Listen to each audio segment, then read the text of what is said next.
Shalom, shalom a todas las personas que nos escuchan, que nos ven a través de este video. Es un placer para mí poder compartir con ustedes algunas porciones de la Torá que son de reflexión para nuestras vidas, de cambios profundos y radicales, y que de alguna manera pues queremos también aportar nuestro granito de arena, contribuir a esa difusión de las buenas nuevas, de las buenas noticias en nuestro Mashiach Yeshua.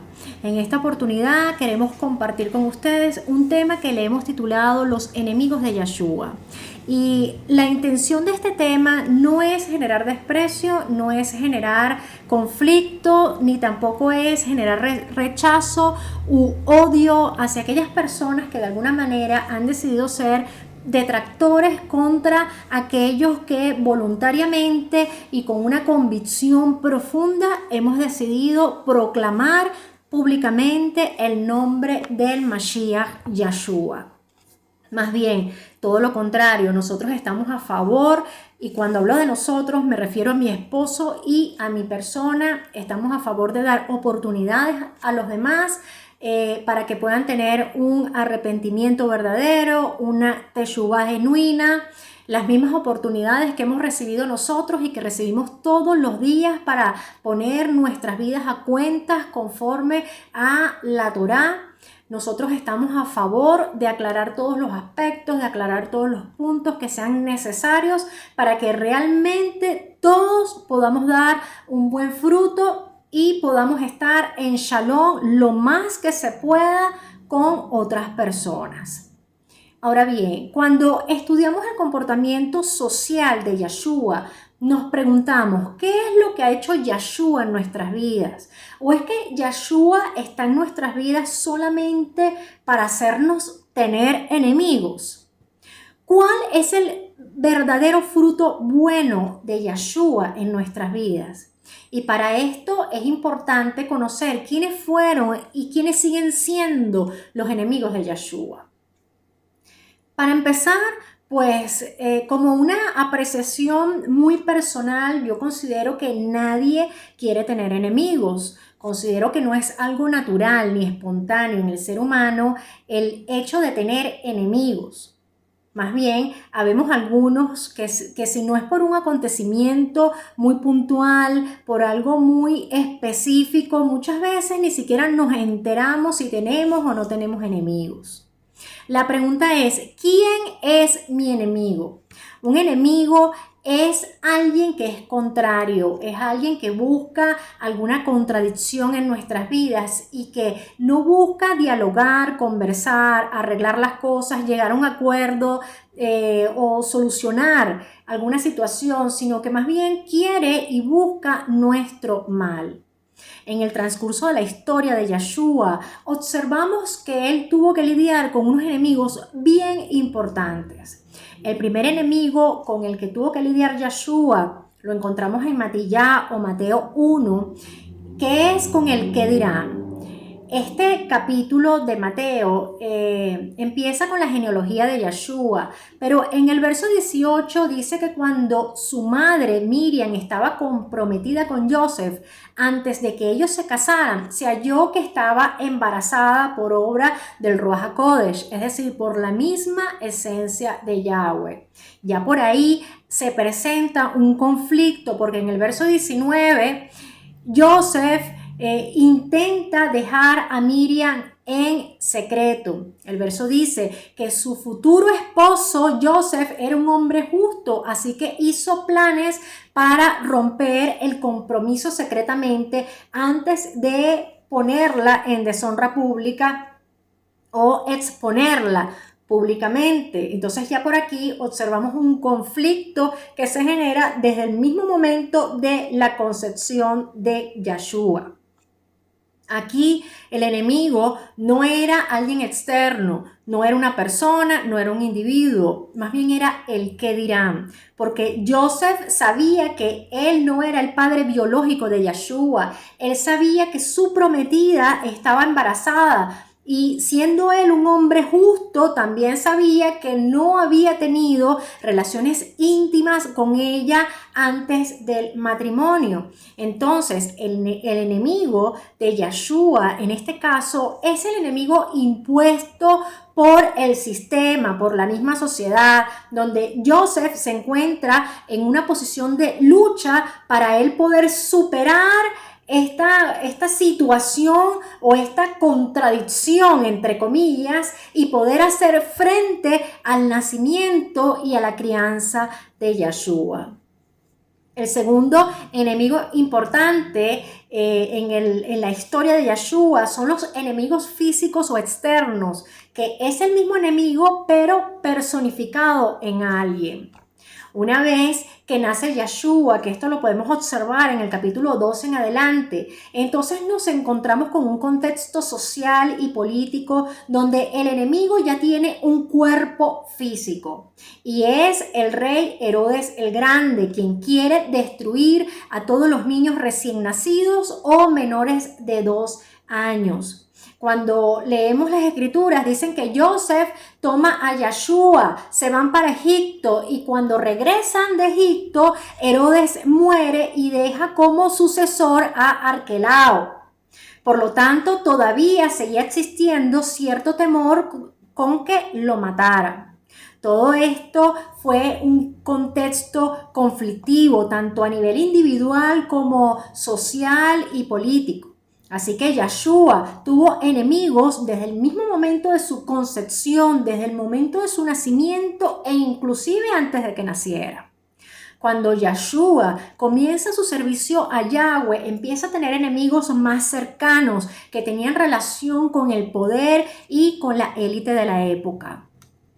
El poder religioso fue uno de los poderes enemigos de Yeshua, pues el mensaje que él transmitía era un mensaje de fe, era un mensaje de esperanza. Él se identificaba como el Mashiach, por lo tanto, el conflicto no era directamente con las autoridades romanas, sino con las autoridades religiosas de su época, que eran los perushim o los fariseos, eran los estudiosos de la Torá, cuyo pueblo, representado por estas autoridades, él era parte también.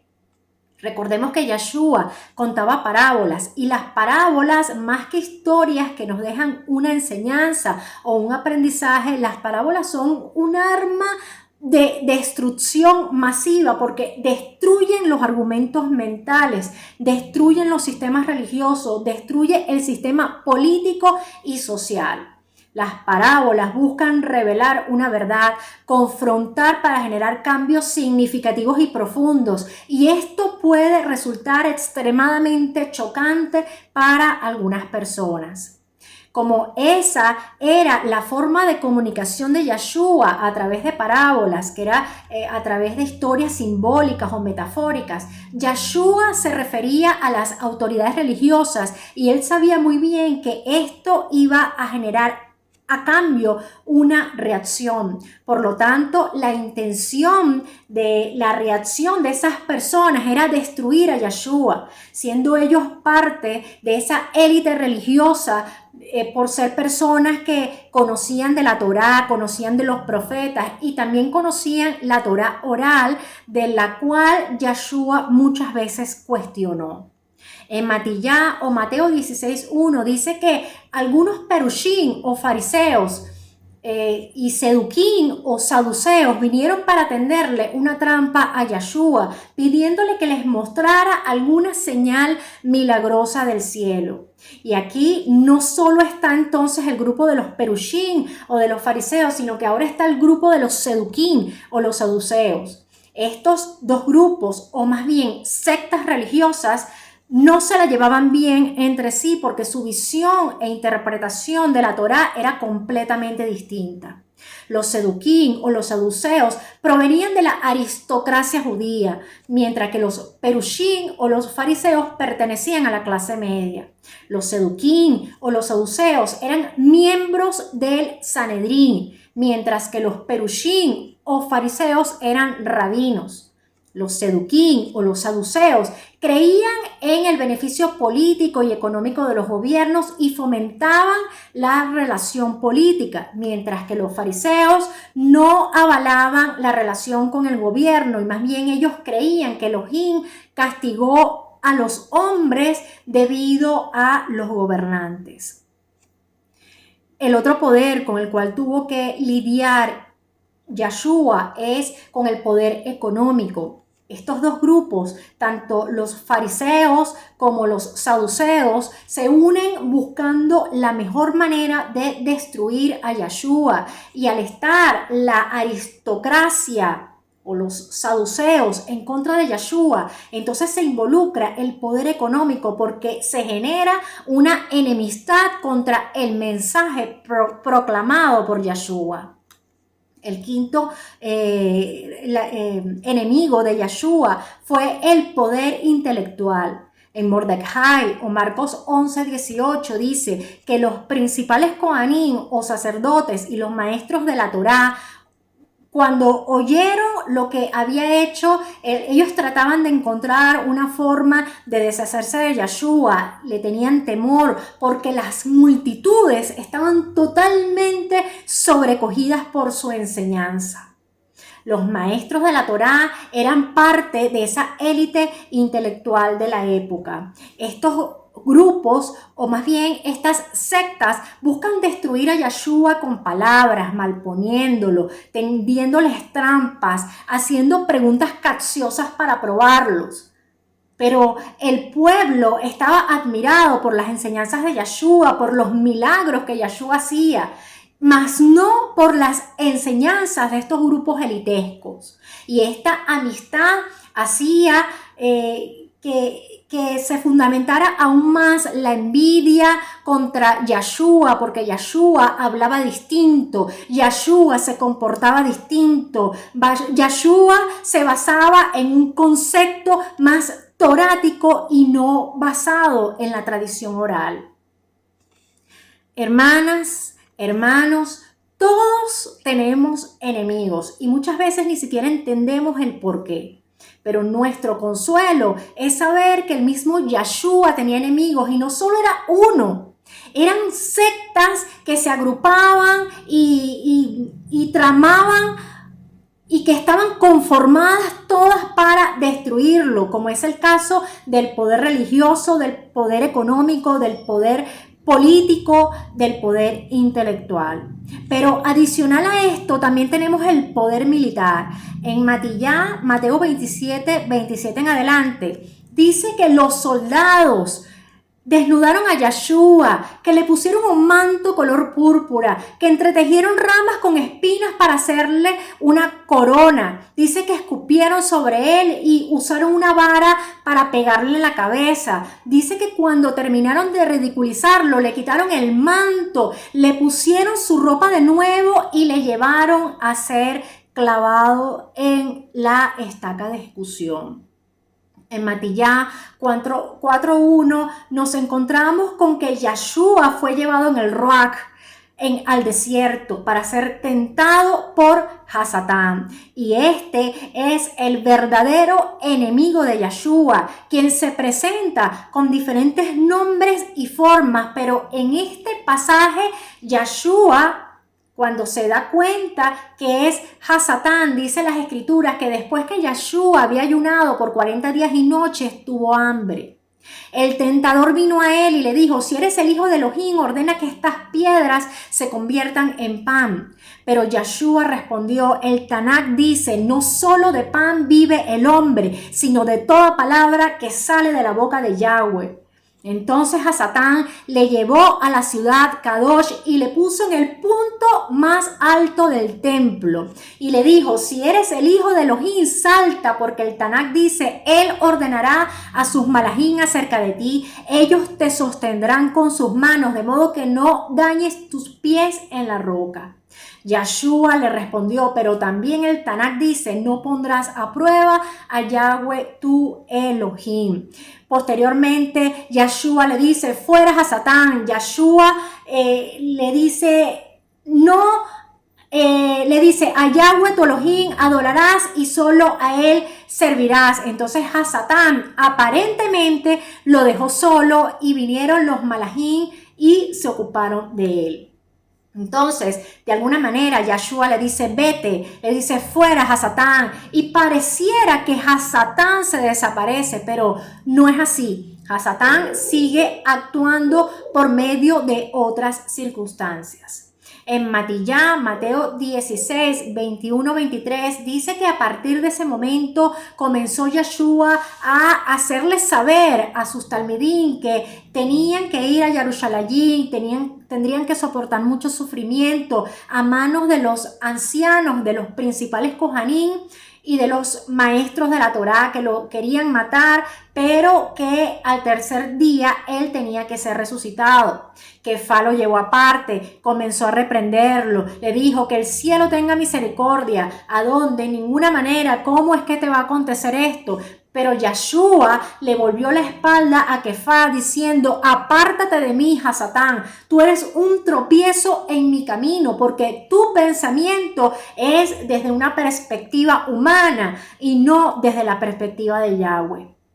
Cuando Yahshua es colgado en el madero, la gente que pasaba le lanzaba insultos, se burlaban de él, lo retaban, y vemos cómo Hasatán, aún en medio de toda esa situación, él no desaparece absolutamente del relato, sino que ahora se manifiesta a través de las personas. Ahora se maneja a través de las personas, convirtiéndolas en enemigos de Yahshua, para que no se cumpla la misión, el propósito otorgado por el Padre.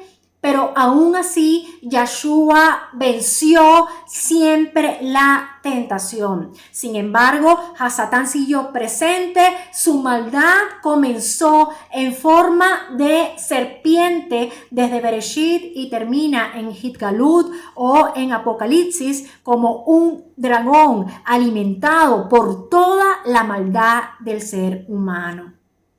En resumidas cuentas, ¿cuáles eran los enemigos de Yahshua? Los enemigos de Yahshua eran los perushim, los seduquín, los hipócritas, los revoltosos, los políticos, los militares, las autoridades religiosas, los falsos maestros, los falsos pastores, los falsos profetas, los brujos, los demonios.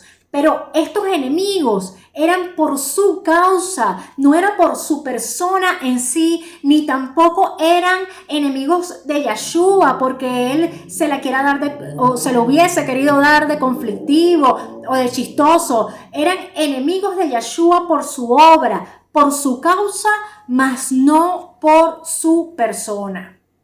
Hoy en día consideramos enemigos a los demás cuando no le dan like a una publicación. Consideramos enemigos a las personas porque no colocan el comentario que nosotros esperamos, porque no siguen nuestras publicaciones, porque no le dan like a un tema, porque tienen algún tipo de divergencias o contradicción en algún criterio o en alguna interpretación de la Torá. Hoy en día te consideran enemigo si tú no haces lo que otros quieren que hagas. Es decir, al capricho que tienen algunos de querer tener siempre la razón, a los que no estamos a favor de esos caprichos, entonces somos considerados enemigos. Algunas personas también actúan como paranoicos, otros son provocadores, otros son malintencionados. Y cuando alguien responde entonces a sus provocaciones, entonces son considerados enemigos. Hay quienes tienen delirios de persecución también, que todo el tiempo siente que los están persiguiendo y resulta ser que nadie está persiguiendo a nadie. Pero a todas estas, hermanas y hermanos, el pueblo, la gente amaba a Yahshua, porque Yahshua los sanaba, Yahshua los liberaba, Yahshua confrontaba, pero para el cambio, confrontaba para bien. El problema de Yahshua eran las autoridades religiosas, eran las sectas con quienes él tenía que lidiar, que ellos pretendían imponerle cargas a las personas que ni ellos mismos eran capaces de soportar. En Lucas 4 dice que en un Shabbat Yeshua estuvo en una sinagoga como de costumbre y le entregaron el rollo del profeta Yeshaya y él empezó a leer el escrito y dijo: el Ruaj de Yahweh está sobre mí, por lo tanto me ha ungido para anunciar las buenas noticias a los pobres, me ha enviado a proclamar libertad a los cautivos, a darle vista renovada a los ciegos, me ha enviado a liberar a aquellos que han sido oprimidos, a proclamar el año del favor de Yahweh. Dice las escrituras que todos hablaban bien de Yeshua. Dicen que todos estaban maravillados de tales palabras que salieran de su boca e inclusive se preguntaban si podía ser él el hijo de Joseph. Hermana y hermano, si nosotros estamos haciendo esto, proclamando las buenas noticias a los pobres, dándole libertad a los cautivos, vista renovada a los ciegos y liberando a aquellos que han sido oprimidos por medio de Yeshua, entonces lo más seguro es que los enemigos que tengamos sean conforme a la Torá. Lo más seguro es que los enemigos que tengamos sean por la obra y causa de Yeshua. Pero si lo que estamos es peleando con todo el mundo, si lo que estamos es provocando a todo el mundo, si lo que estamos es lanzando indirectas por ese Facebook, culpando a los demás por nuestros problemas no resueltos, si lo que estamos es poniéndonos en una posición de víctima todo el tiempo y viendo a todo el que no opine, el que no piense igual que nosotros como nuestro enemigo, entonces esos enemigos no son por la obra ni por la causa de Yeshua. Esos enemigos nos los ganamos nosotros mismos por nuestro comportamiento. Así que por favor, no ensuciemos la causa y la obra de Yeshua. En Efesiyín o Efesios 6:12 dice que no estamos luchando contra poderes humanos, sino más bien contra malignas fuerzas espirituales del cielo, las cuales tienen mando, autoridad, dominio sobre el mundo de las tinieblas que nos rodean. Shalom, Ubrahot, paz y bendiciones para todos.